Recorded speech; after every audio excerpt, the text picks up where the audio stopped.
Hi welcome to life line. ఈ రోజు TV9 స్టూడియోలో ఉన్నారు డాక్టర్ అరుణ ఫ్రమ్ హోమ్మేకర్ ఇంటర్నేషనల్. ఈ రోజు లైఫ్ లైన్లో మనం డిస్కస్ చేయబోతున్నాం పిల్లల్లో ఆటిజంకి సంబంధించి అలాగే ADHD గురించి తెలుసుకుందాం.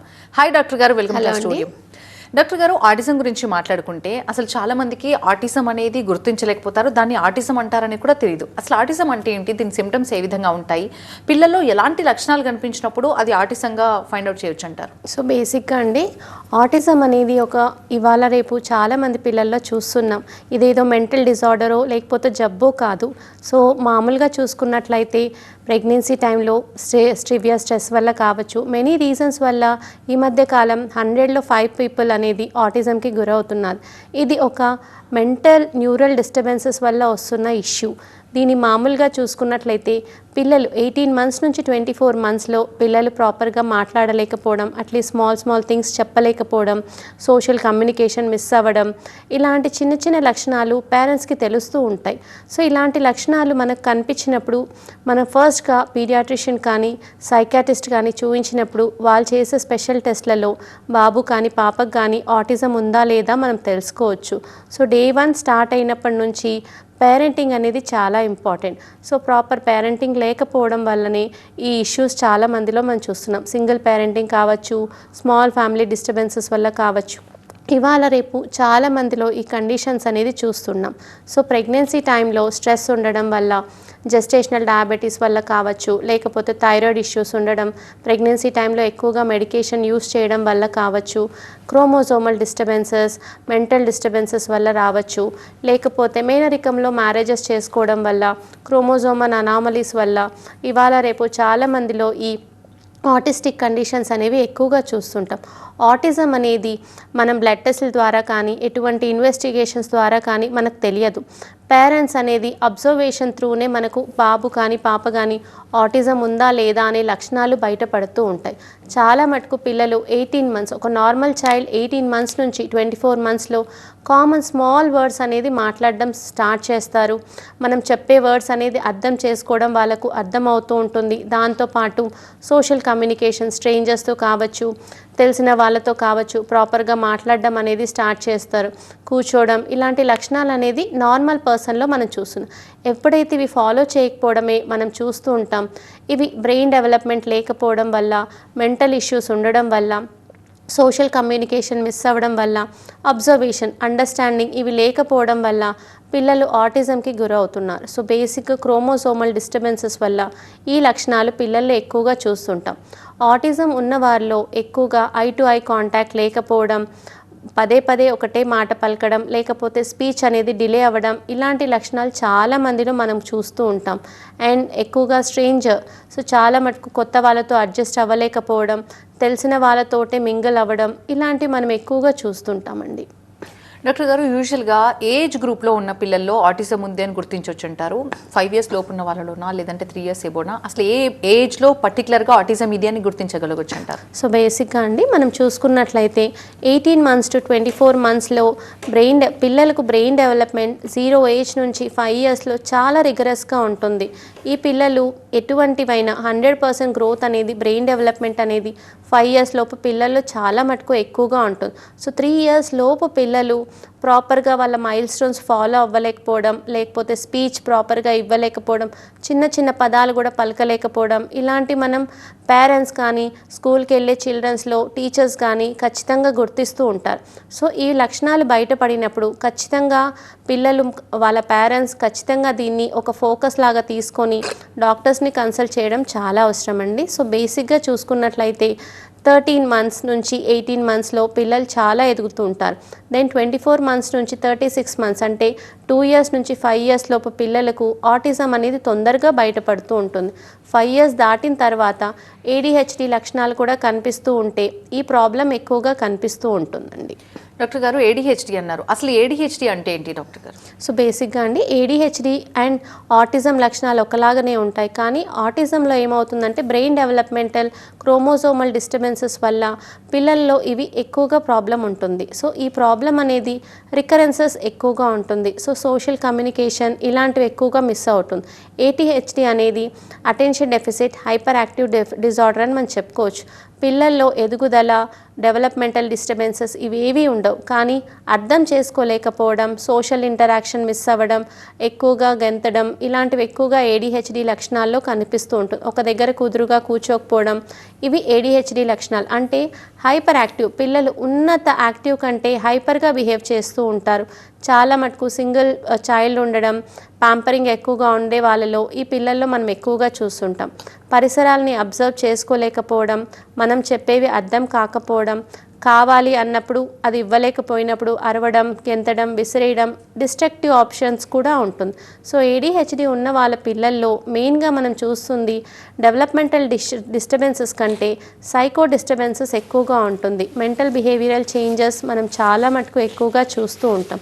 ఇలాంటి పిల్లల్లో దీనికి స్పెసిఫిక్గా ఏజ్ అంటూ ఉండదండి. మనం ప్యాంపర్ చేసే బట్టి 5 years నుంచి 8 years పిల్లల్లో కూడా ఈ ADHD లక్షణాలు మనం చూస్తుంటాం. సోషల్ ఇంటరాక్షన్ మిస్ అవ్వడం వల్ల పిల్లలు I to eye contact miss అవుతూ ఉంటారు. దాంతోపాటు లక్షణాలు లైక్ హైపర్ యాక్టివ్, ఒక దగ్గర కూర్చోకపోవడం, ఎటువంటి యాక్టివిటీస్లో పాల్గొనకపోవడం, పిల్లలతో ఇంటరాక్ట్ అవ్వకపోవడం అండ్ గ్రూప్ గ్యాదరింగ్స్లో మిస్ అవ్వడం ఇలాంటివి ఎక్కువగా చూస్తుంటాం. ఇంట్రోవర్ట్ ఇష్యూస్ ఎక్కువగా ఉంటాయి. దాంతోపాటు అరవడం, గెంతడం ఇలాంటివి ఎక్కువగా చూస్తుంటాం. అండ్ రెస్ట్లెస్నెస్ ఎక్కువగా ఉంటుంది. ఫర్గెట్ఫుల్నెస్ అంటే తరచూ మర్చిపోవడం ఇలాంటివి ఎక్కువగా ఉంటుంది. అంటే పరిసరాలకి ఆ పిల్లవాడు దూరం అయినప్పుడు ADHD లక్షణాలు ఉన్న వాళ్ళలోనే ఈ కండిషన్స్ ఎక్కువగా చూస్తుంది. హైపర్ యాక్టివ్ ఉన్న పిల్లల్లో మెయిన్గా మనం చూస్తున్న కండిషన్స్ బట్టి మెంటల్ డిస్టర్బెన్సెస్ కూడా వచ్చే ఛాన్సెస్ ఎక్కువగా ఉంటాయండి. డాక్టర్ గారు, ఎక్కువగా యాంటీబయాటిక్స్ యూజ్ చేయడం వల్ల, ఎక్కువగా మెడిసిన్ యూజ్ చేయడం వల్ల, ఎక్కువగా లైక్ ఇంజెక్షన్స్ తీసుకోవడం వల్ల, వీటి వల్ల ADHD వస్తుంది, ఆటిజం వస్తుంది అని ఒక అపోహ ఉంది. ఇది నిజంగా అపోహ అనుకోవచ్చా, లేదనంటే వాస్తవం ఏంటారు? చాలా మటుకు అపోహనే చెప్పుకోవచ్చండి. కానీ ఎక్కువగా యాంటీబయాటిక్స్, పెయిన్ కిల్లర్స్, స్టెరాయిడ్స్ తీసుకోవడం వల్ల ప్రెగ్నెన్సీ టైంలో ఇష్యూస్ వచ్చే అవకాశం ఉంటుంది. మామూలుగా చూసుకున్నట్లయితే ADHD అలానే ADHD, ఆటిజం అనేవి జెనెటిక్ కాజెస్, మేనరికంలో పెళ్ళి అవ్వడం, దాంతోపాటు లేట్ మ్యారేజెస్, లేట్ ప్రెగ్నెన్సీస్, ఇన్ఫర్టిలిటీకి ఎక్కువగా మెడికేషన్ తీసుకోవడం, దాంతోపాటు ఇవాళ రేపు మనం చూసుకున్నట్లయితే life style disturbances, environmental disturbances, మదర్కి ప్రెగ్నెన్సీ డెలివరీ అయిన తర్వాత ఫీడింగ్ లేకపోవడం, ఇమ్యూనిటీ డిస్టర్బెన్సెస్, బ్రెయిన్లో గ్రోత్ లేకపోవడం, క్రోమోజోమల్ అబ్నార్మాలిటీస్ ఇలాంటి వాటి వల్లనే ఈ ADHD లక్షణాలు, ఆటిజం లక్షణాలు అనేది మనం ఎక్కువగా చూస్తూ ఉంటాం. యాంటీబయాటిక్స్ ఎక్కువగా వేసుకోవడం వల్ల శారీరకంగా వేరే కాజెస్ వచ్చే అవకాశం ఉంటుంది. కానీ పెయిన్ కిల్లర్స్ వేసుకోవడం వల్ల ఫ్యూచర్లో కిడ్నీ డిస్టర్బెన్సెస్ వచ్చే అవకాశం ఉంటుంది. 5 to 10% ఇవి తీసుకోవడం వల్ల, చైల్డ్ ప్రెగ్నెన్సీ టైంలో తీసుకోవడం వల్ల 5 to 10% ఆటిజం వచ్చే ఛాన్సెస్ ఉంటుంది. కానీ అపోహనే చెప్పుకోవచ్చండి. డాక్టర్ గారు, బేసికల్లీ ఈ ప్రాబ్లం అనేది ఆటిజం అవ్వచ్చు, ADHD అవ్వచ్చు, ఇవి జెనెటికల్ ప్రాబ్లమ్స్ అనుకోవచ్చా? ఎస్ అండి, చాలా మటుకు మనం చూసుకున్నట్లయితే పేరెంట్స్ నుంచి క్యారీ అవుతుందండి. సో ఇవి మెంటల్ డిజార్డర్ కాదు, అలానే ఏదో జబ్బు కాదు. సో మెయిన్గా చూసుకున్నట్లయితే ఇవాళ రేపు disturbed life style, stressful life style వల్ల పేరెంటింగ్ అనేది మనం మిస్ అవుతున్నాం. దీనివల్ల ఏమవుతుందంటే పేరెంట్స్ సింగిల్ గ్రోత్, దాంతోపాటు లైఫ్ స్టైల్ డిస్టర్బెన్సెస్, ప్రెగ్నెన్సీ టైంలో issues, late marriages, late pregnancies వల్ల పేరెంటింగ్ డిస్టర్బెన్సెస్ అవుతుంది. సో ఇలా ప్రెగ్నెన్సీస్కి మనం మెడిసిన్ తరచుగా వాడడం, ఇన్ఫర్టిలిటీ కోసం ఎక్సెస్గా ప్రొజెస్ట్రాన్, ఈస్ట్రోజన్ హార్మోన్స్ ఎక్కువగా తీసుకోవడం, ఇన్ఫర్టిలిటీకి IUI, IVF ఇలాంటి ఎక్సెస్ గ్రోత్గా మనం మెడికేషన్ తీసుకోవడం వల్ల కూడా చాలామందిలో ఈ ఆటిజం, పిల్లలు ఎక్కువగా ఉన్న వారిలో ఈ ఆటిజం లక్షణాలు, దాంతోపాటు ADHD లక్షణాలని మనం చూస్తూ ఉంటాం. లక్షణాలు అనేది కూడా మనం వెంటనే కనిపించకపోవచ్చు. అబ్జర్వేషన్ అంటే మనం పేరెంట్స్గా, దాంతోపాటు స్టూడెంట్స్కి, మనకు టీచర్స్కి ఈ లక్షణాలు అనేవి తరచూ కనిపిస్తూ ఉంటాయి. సో ఈ లక్షణాల్లో మనం ప్రైమ్గా చూసుకున్నట్లయితే ఆటిజంలో ఐ టు ఐ కాంటాక్ట్ అనేది ఉండదు. దాంతోపాటు physical growth, mental growth, developmental delays కూడా చాలా మందిలో మనం చూస్తూ ఉంటాం. సో ఇలా చూసుకున్న వారికి ఎటువంటి మెంటల్ ఇష్యూస్ ఉండవు. పేరెంట్స్ టెన్షన్ పడాల్సిన అవసరం కూడా ఉండదండి. దాంతోపాటు ఇవాళ రేపు చాలా autistic centres, child developmental care centres చాలా ఉన్నాయి. So child psychiatrist, child paediatrician, దాంతోపాటు ఆడియాలజిస్ట్ హెల్ప్ తోటి స్పీచ్ థెరపీస్, బిహేవియరల్ థెరపీస్, దాంతోపాటు ఆక్యుపేషనల్ థెరపీస్ అనేవి చాలా ఉన్నాయి. కానీ మనం చూసుకున్నట్లయితే ఆటిజం ఉన్నవారు, దాంతోపాటు ADHD ఉన్నవారు స్క్రీన్ టైమ్స్కి ఎక్కువ అలవాటు పడుతున్నారు. సో పిల్లలు ఫుడ్ తీసుకోవట్లేదని, దేంట్లోనే ఎంగేజ్ అవ్వట్లేదని ఎక్కువగా సిస్టమ్స్, ఫోన్, టీవీస్కి అలవాటు చేస్తున్నారు. ఇలా ఉండడం వల్ల పిల్లలు దాంట్లో ఉండి ఫిజికల్ యాక్టివిటీస్ అనేది మర్చిపోయి వాళ్ళ లైఫ్ స్టైల్లో వాళ్ళు లీడ్ చేస్తున్నారు. ఇలా ఉండడం వల్ల కూడా ఫ్యూచర్లో ఆటిజం కేసెస్ పెరిగే అవకాశం ఎక్కువగా ఉంటుంది. ఇండియన్ పేరెంట్స్ ఫస్ట్ చూసుకోవాల్సింది ఫిజికల్ ఎక్సర్సైజెస్, దాంతోపాటు ఏదో ఒక యాక్టివిటీస్లో ఇన్వాల్వ్ చేయడం, గ్రూప్ గ్యాదరింగ్స్, అలానే మాల్స్ కానీ పార్క్స్ కానీ పిల్లలు గార్డెన్స్కి తీసుకెళ్ళడం, మందిలో కలవడం, ఇలా ఎక్కువగా చేసినప్పుడు అయితే పిల్లలు తొందరగా మింగిల్ అవుతూ ఉంటారు. సో ఇలా మింగిల్ అయినప్పుడు ఆటిస్టిక్ లక్షణాలు కానీ ADHD లక్షణాలు కానీ తగ్గే అవకాశం ఉంటుంది. కొందరికి చైల్డ్ సైకియాట్రిస్ట్ అంటే మనం చూసుకున్నట్లయితే హెల్త్ కేర్ సెంటర్స్లో పిల్లలకు special teachers and special trainers ఉంటారు. సో వీళ్ళు సెన్సరీ ఇష్యూస్, కాగ్నిటివ్ ఇష్యూస్ తెలుసుకొని పిల్లలకు IQ లెవెల్స్ ఎంత ఉన్నాయి ఇలాంటివి మనం తెలుసుకుంటుంటాం. దీన్ని బట్టి ఒక డాక్టర్ డిసైడ్ చేయగలరు తనకు ఆటిజం లక్షణాలు ఉన్నాయా లేకపోతే ADHD లక్షణాలు ఉన్నాయా తెలుసుకోవచ్చు. డాక్టర్ గారు, పిల్లలు కొన్ని సందర్భాల్లో కాన్సన్ట్రేషన్ అనేది సరిగా పెట్టరు. చదవమన్నా, ఏదైనా వర్క్ చేయమన్నా కాన్సన్ట్రేషన్ లోపించినట్టుగా చేస్తుంటారు. ఈ సిమ్టమ్ అనేది ADHD లక్షణంగా భావించవచ్చా? ఎస్ అండి. సో బేసిక్గా అండి పిల్లలు ADHD లక్షణాలు అనేది ఇదే వయసులో ఉంటుందని చెప్పలేం. ఒక 3 to 5 years పిల్లవాడు ప్రాపర్గా కాన్సన్ట్రేషన్ ఇవ్వట్లేదు, చెప్పింది వినట్లేదు, ఎగరడం, దూకడం ఇలాంటివి ఎక్కువగా చేస్తున్నారు. డిస్ట్రక్టివ్ ఐడియాస్ అనేవి చాలా మందిలో చూస్తుంటామండి. విసిరేయడం, పడేయడం, చెప్పిన మాట వినకపోవడం, ఇవ్వలేదు అన్నప్పుడు గొడవ పడడం, ఇలాంటివి మనం ఎక్కువగా చూస్తూ ఉంటాం. సో కాన్సన్ట్రేషన్ మిస్ అవ్వడం, తొందరగా మర్చిపోవడం, చెప్పింది అర్థం చేసుకోలేకపోవడం, మనం ఒకటి చెప్తాం వాళ్ళకు ఒకటి అర్థం అవుతుంది. ఇంటర్ప్రిటేషన్ అనేది ఈ ADHD లక్షణాల్లో మనం చాలా మటుకు చూస్తుంటాం. సో డెవలప్మెంటల్ డిలేస్లో ఇదొక రీజన్. సో వాళ్ళకు మనం చెప్పే సోషల్ కమ్యూనికేషన్ మిస్ అవ్వడం వల్లనే ఈ ADHD లక్షణాలని చెప్పుకోవచ్చు. సో కాన్సన్ట్రేషన్, స్కూల్లో చెప్పింది అర్థం చేసుకోలేకపోవడం, మిస్గైడెన్స్ అంటే ఒకటి అర్థం చేసుకోవడం, ఇంకొకటి మిస్గైడ్ చేసుకోవడం, బ్రెయిన్లో ఇంకొకటి తీసుకోవడం, ఫర్గెట్ఫుల్నెస్, కాన్సన్ట్రేషన్ డిస్టర్బెన్సెస్, ఇవన్నీ ADHD లక్షణాలు అనేది చెప్పుకోవచ్చు. దీంతో పాటు కొన్నిసార్లు సింగిల్ చైల్డ్ ఉన్నప్పుడు, ప్యాంపరింగ్ ఎక్కువగా ఉన్నప్పుడు, వాళ్ళు అదే కావాలి అని అన్నప్పుడు చాలామంది పేరెంట్స్ ఇచ్చేస్తూ ఉంటారు. సో ఇలా ఉన్నప్పుడు కూడా పిల్లలు అబ్స్ట్రక్టివ్ మోడ్ నుంచి డిస్ట్రక్టివ్ డిస్టర్బెన్సెస్కి ఎక్కువగా లీడ్ చేస్తూ ఉంటారు. సో వాళ్ళు అడిగింది ప్రతిసారి ఇవ్వకుండా వాళ్ళకి అర్థమయ్యేలాగా ఎక్స్ప్లెయిన్ చేయగలిగితే కొన్నిసార్లు వాళ్ళు అర్థం చేసుకుంటారు, కొన్నిసార్లు అర్థం చేసుకోలేకపోవచ్చు.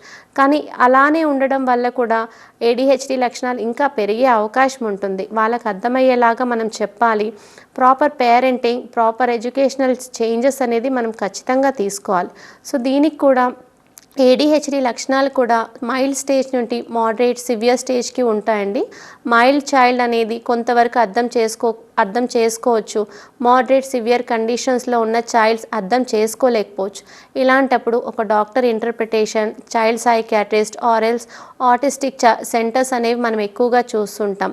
అక్కడ behavioural therapy, cognitive sensory therapies through పిల్లల్ని మామూలు చేసే ఛాన్సెస్ ఉంటుంది. కానీ ఎక్కువగా స్క్రీన్ టైం చూడడం వల్ల కూడా పిల్లలకు ADHD లక్షణాలు అనేవి చూస్తున్నాం. దాంట్లో ఎంగేజ్ ఉండడం వల్ల ఫిజికల్ యాక్టివిటీస్ చేయట్లేదు అండ్ ప్రాపర్ ప్రాబ్లమ్స్ అనేవి సాల్వ్ చేయలేకపోవడం, చిన్న చిన్న వర్డ్స్ కూడా గుర్తుపట్టకపోవడం, ఇలాంటివి ఎక్కువగా చూస్తుంటాం. సో పేరెంట్స్ కూడా ఖచ్చితంగా దీన్ని ఒక ట్రీట్మెంట్ లాగా తీసుకొని పేరెంట్స్ ఎక్కువ టైం పిల్లలతో కేటాయించడం చాలా ఇంపార్టెంట్. వాళ్ళకు యాక్టివిటీస్, ఫిజికల్గా కలవడం, ఎక్కువగా సోషల్ గ్యాదరింగ్స్ తీసుకుపోవడం, ఇలాంటివి ఖచ్చితంగా చేసినట్లయితే పిల్లలు మింగల్ అయ్యేది డే 1 నుంచి స్లోగా స్టార్ట్ చేస్తూ లక్షణాలు అనేవి తగ్గించే అవకాశం ఖచ్చితంగా ఉంటుందండి.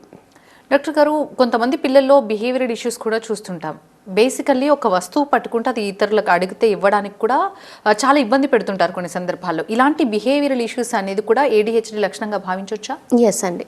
చాలా మటుకు పిల్లలు నచ్చింది ఇవ్వకపోవడం అనేది మనం చూస్తుంటాం. ఇది కామన్ సిమ్టమ్ అని చెప్పుకోవచ్చు. కానీ కొందరు పదే పదే అడిగినా మళ్ళీ ఇస్తాను తీసుకో అని చెప్పినా కూడా కొందరు ఇవ్వరు. దాన్ని మనం బిహేవియరల్ చేంజెస్లో చూసుకోవచ్చండి. సో పిల్లలు కొత్త వాళ్ళతో కలవకపోవడం, స్ట్రేంజర్స్తో మాట్లాడలేకపోవడం, అట్లీస్ట్ హాయ్ బాయ్ అని పేరెంట్స్ చెప్పినా చెప్పకపోవడం, ఐ టు ఐ కాంటాక్ట్ ఇవ్వలేకపోవడం, సోషల్ కమ్యూనికేషన్ మిస్ అవ్వడం, ఓన్లీ తెలిసిన వాళ్ళతో కూడా మింగిల్ అవ్వలేకపోవడం, ఇవన్నీ ADHD లక్షణాలతో మనం చూసుకోవడం. నడుస్తున్నప్పుడు ప్రాపర్ వే తెలియకపోవడం, ఇవన్నీ మనం పేరెంటింగ్గా ఖచ్చితంగా మేనేజ్ చేయాల్సి ఉంటుందండి. ఎప్పుడైతే ఈ సెన్సరీ ఇష్యూస్ మిస్ అవుతుంటాయి, కాగ్నిటివ్ డిస్టర్బెన్సెస్ మిస్ అవుతూ ఉంటాయి, దీన్ని మనం ఆటిజం అండ్ ADHD లక్షణాల్లో మనం తీసుకోవచ్చండి. సో ఇలాంటి లక్షణాలు ఉన్న పేరెంట్స్ ఖచ్చితంగా ప్రాపర్ గైడెన్స్ ఇవ్వడం చాలా అవసరం. ఈ గైడెన్స్లో డాక్టర్ అడ్వైస్ తీసుకోవచ్చు, లేకపోతే కన్సల్టెంట్ అడ్వైస్ తీసుకోవచ్చు. సెల్ఫ్గా కూడా పేరెంట్స్ ఖచ్చితంగా వాళ్ళని వేరే థింగ్స్లో కూడా ఇన్వాల్వ్ చేయడం చాలా అవసరం. దీనికి special school, special educational system అనేది చాలా డెవలప్ అవుతూ ఉంటుంది. పేరెంట్స్ చాలా మటుకు మనం అనుకుంటుంటాం ADHD అనేది తగ్గదు, ఆటిజం అనేది తగ్గదు. కానీ ఇలా ఉన్న పిల్లలకు కూడా ఫ్యూచర్ చాలామంది సక్సెస్ అయిన వాళ్ళు కూడా చాలామంది ఉన్నారండి. దీనికి ప్రాపర్ గైడెన్స్ అనేది చాలా ఇంపార్టెంట్. చిన్న పిల్లల ఏజ్ బ్రెయిన్ అనేది చాలా తొందరగా డెవలప్ అవుతుంది. సో తొందరగా డెవలప్ అయ్యే థింగ్స్లో వాళ్ళు తెలుసుకోవాల్సింది సోషల్ కమ్యూనికేషన్ స్కిల్స్ అనేవి ఇంపార్టెంట్. సో 3 to 8 years అనేది ఒక పిల్లవాడికి ఖచ్చితంగా brain growth, personality development, hormones అనేవి స్టెబిల్ అవ్వడం, ఇలాంటివి చాలా ఇంపార్టెంట్. కాబట్టి ఈ ఏజ్లో పీక్గా మనం కేర్ తీసుకోవడం చాలా అవసరం అండి.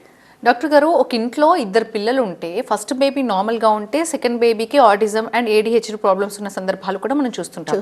ఇలాంటి పిల్లల పట్ల పేరెంట్స్ ఎలాంటి కేర్ తీసుకోవాలి అండ్ ఆ ఇద్దరిలో ఉన్న ఒక ఇంపాక్ట్ అనేది ఒకరి నుంచి ఇంకొకరికి ఆ ఇంపాక్ట్ ప్రభావం పడేది అవకాశం ఎక్కువగా ఉంటుందంటారా? లైక్ ఇప్పుడు సెకండ్ కిడ్కి ఆటిజం ADHD ఉంటే అది ఫస్ట్ కిడ్పై కూడా చూపించే అవకాశాలు ఉన్నాయంటారా? ఖచ్చితంగా అండి. సో బేసిక్గా చూసుకున్నట్లయితే చాలా మందిలో ఫస్ట్ బేబీ ఆటిజం ఉండి సెకండ్ బేబీ నార్మల్గా ఉండొచ్చు. ఫస్ట్ బేబీ నార్మల్గా ఉండి సెకండ్ బేబీ ఆటిజం కానీ ADHD లక్షణాలు అనేది మనం చూస్తున్నాం. సో చాలా మందిలో చూస్తున్నట్లయితే post Covid ADHD cases, autism cases అనేవి చాలా ఎక్కువగా చూస్తున్నాం. సో ఫస్ట్ బేబీ నార్మల్గా ఉండి కూడా సెకండ్ బేబీలో ఏదైనా డిస్టర్బెన్సెస్ ఉంటే వాళ్ళకి ఆటిజం కానీ ADHD లక్షణాలు కానీ వచ్చే అవకాశం ఎక్కువగా ఉంటుందండి. సో ఏజ్ గ్యాప్ పిల్లల్లో లేకపోయినట్లయితే ఇద్దరిని మింగిల్ చేసి ఇద్దరికి ఈక్వాలిటీ చూపించడం చాలా అవసరం. సో అడిగింది మనం ఇవ్వడం, అది అవసరం లేకపోయినా కొనివ్వడం, ఇలాంటివి తగ్గించి వాళ్ళకు అర్థమయ్యేలాగా ఎక్స్ప్లెయిన్ చేయడం చాలా అవసరం. దీనికి ఫస్ట్ పేరెంట్స్ సపోర్ట్ అనేది చాలా అవసరం, టీచర్ సపోర్ట్ అనేది చాలా అవసరం, అండ్ సింగిల్ పేరెంటింగ్ చాలా అవసరం అండి. స్మాల్ ఫ్యామిలీస్లో ఉన్న వారికి జాబ్స్కి వెళ్ళిపోతూ ఉంటారు, కిడ్స్కి ఇది ఉండదు. సో దానివల్ల ఏమవుతుందంటే కిడ్స్ వాళ్ళ లోకంలో వాళ్ళు ఉంటారు. అలా కాకుండా ఎక్కువగా గ్రూప్ గ్యాదరింగ్స్లో మింగిల్ చేయడం చాలా అవసరం.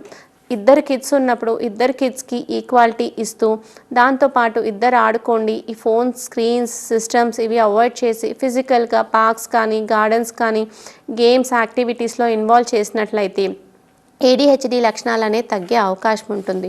ఆటిజం అనేది ఒక మెంటల్ డిస్టర్బెన్సెస్ వల్ల వస్తుంది కాబట్టి లక్షణాలు తగ్గుతాయి. కానీ దీంతో పాటు ఖచ్చితంగా సైకియాట్రిక్, డాక్టర్, హెల్త్ సెంటర్స్ అవగాహన ఖచ్చితంగా ఉంటుంది. ఆటిజంలో మనం మెయిన్గా చూసుకున్నట్లయితే I to eye contact, mental psychosomatic disturbances ఎక్కువగా ఉంటుంది. కాబట్టి దీనికి మెడికేషన్ సపోర్ట్ అనేది కూడా ఖచ్చితంగా అవసరం పడుతుంది. డాక్టర్ గారు, పేరెంట్స్ చాలా ప్రౌడ్గా చెప్తుంటారు మా పిల్లలు చాలా హైపర్ యాక్టివ్ అని. కానీ ఇలా హైపర్ యాక్టివ్గా ఉండటం కూడా ADHDకి అండ్ ఆటిజంకి ఒక కారణంగా అనుకోవచ్చా? ఎస్ అండి. సో మామూలుగా చూసుకున్నట్లయితే పేరెంట్స్ హైపర్ యాక్టివ్ అనేది ఒక సింపుల్ ప్రాబ్లం అనుకోరండి. సో హైపర్ యాక్టివిటీ కూడా ప్రాబ్లం అనే చెప్తాను. బేసిక్గా చూసుకున్నట్లయితే ఇవాళ రేపు పిల్లలు పెద్దవాళ్ళ మాట కూడా వినకుండా తయారయ్యారు. దీనికి మెయిన్ థింగ్ అడిగింది ఇవ్వడం, ఓవర్ ప్యాంపర్ చేయడం, సింగిల్ చైల్డ్ ఇంట్లో ఉండడం. 2 చైల్డ్స్ ఉన్నప్పుడు వాళ్ళకు ఆ వస్తువు విలువ ఏందో తెలుస్తుంది, వస్తువు విలువ తెలియకపోవడం కూడా ఒక ప్రాబ్లమే. సో హైపర్ యాక్టివిటీ అని కూడా ప్రాబ్లం అనే చెప్పుకోవచ్చు. పోను ఇది ఏమవుతుందంటే దీనివల్ల వాళ్ళు ఏజింగ్ ప్రాసెస్లో వాళ్ళకు డిఫికల్టీస్ అనేది తెలియకపోవడం, కాన్సన్ట్రేషన్ మిస్ అవ్వడం, ఫర్గెట్ఫుల్నెస్, ఇలాంటి చిన్న చిన్న ఇష్యూస్ వాళ్ళు అప్పుడు తెలుసుకోలేకపోవచ్చు. కానీ 8 years 9 yearsకి వచ్చినప్పుడు ఇది ప్రాబ్లం అని అప్పుడు తెలుస్తుంది. అలా కాకుండా హైపర్ యాక్టివ్ సిమ్టమ్స్ అనేవి పిల్లల్లో 3 to 5 ఇయర్స్లో చాలా మటుకు తెలుస్తూ ఉంటాయి. సో వాళ్ళు అడిగిందల్లా ఇవ్వడం ఇలాంటివి అవాయిడ్ చేస్తూ వాళ్ళకి అసలు ఏ ప్రాబ్లమ్స్ ఉన్నాయో తెలుసుకోవడం చాలా అవసరం అండి. దీనికి మెయిన్ థింగ్ అబ్జర్వేషన్, ఇంటర్ప్రిటేషన్ అనేది చాలా ఇంపార్టెంట్. సో మనం చెప్పింది తనకు అర్థం అవుతుందా, అర్థమైన తర్వాత మనకి ఏబుల్ టు ఆన్సర్ అంటే తనకు కరెక్ట్గా ఆన్సర్ ఇవ్వగలుగుతున్నాడా అనేది చాలా ఇంపార్టెంట్. పిల్లలు చాలామంది చిన్న చిన్న థింగ్స్ అనేది మర్చిపోతూ ఉంటారు, కొందరు ఎక్కువగా గుర్తుపెట్టుకుంటుంటారు. ఇలాంటి థింగ్స్ కూడా హైపర్ యాక్టివిటీలో మనం ఒక ప్రాబ్లం అనేది చెప్పుకోవచ్చు. సో హైపర్ యాక్టివిటీ అనేది అర్థమైనప్పుడు కావాలని చేస్తున్నారా, లేకపోతే తనకి ఏదైనా సెన్సరీ ఇష్యూస్ ఉన్నాయా, ప్రాబ్లం అనేది లోపల బ్రెయిన్ నుంచి ఉందా తెలుసుకోవడం చాలా అవసరం. కొంతమంది పిల్లలు అటెన్షన్ కావాలని చెప్పి ఎక్కువగా కావాలని చేస్తూ ఉంటారు. అలాంటప్పుడు పేరెంట్స్ భయపడాల్సిన అవసరం లేదు. కానీ కొందరు వాంటెడ్గా చేయరండి. మెంటల్ డిస్టర్బెన్సెస్ ఉండి అటెన్షన్ డిస్టర్బెన్సెస్ వాళ్ళకి అర్థం చేసుకోలేకపోవడం వల్ల కొందరు చేస్తూ ఉంటారు. కొందరు మామూలుగా పిల్లలు హైపర్ యాక్టివ్ ఉండడం వల్ల కొట్టడం, తిట్టడం ఇలాంటివి చేస్తూ ఉంటారు. కానీ వాళ్ళ అర్థం చేసుకోలేకపోవడం వల్ల హైపర్ యాక్టివ్ అవుతూ ఉండొచ్చు కదా. So proper interpretation, proper observation అనేది చాలా ఇంపార్టెంట్ అండి. అర్థమయ్యి కూడా వర్క్ చేయకపోవడం అది ఒక ప్రాబ్లం కాదు, కానీ చాలామందికి అర్థం అవ్వకపోవడమే మనం చూస్తూ ఉంటాం. సో ఇలాంటప్పుడు పేరెంట్స్ ఖచ్చితంగా వాళ్ళకు ఎక్సెస్ కేర్ అండ్ కాన్సన్ట్రేషన్ ఇవ్వడం, దానికి తగ్గట్టుగా ఐదర్ మెడికేషనా లేకపోతే థెరపీసా ఇవ్వడం ఇలాంటివి మేనేజ్ చేయగలిగితే ఫ్యూచర్ ఏజ్ పెరిగే కొద్దీ ఎలాంటి ప్రాబ్లమ్స్ లేకుండా నార్మల్ గ్రోత్కి వచ్చేస్తారు. థ్యాంక్ యూ డాక్టర్ గారు, థ్యాంక్స్ ఫర్ బీయింగ్ హియర్. ఇది వాళ్ళ లైఫ్ లైన్ చూస్తూనే ఉండండి TV9.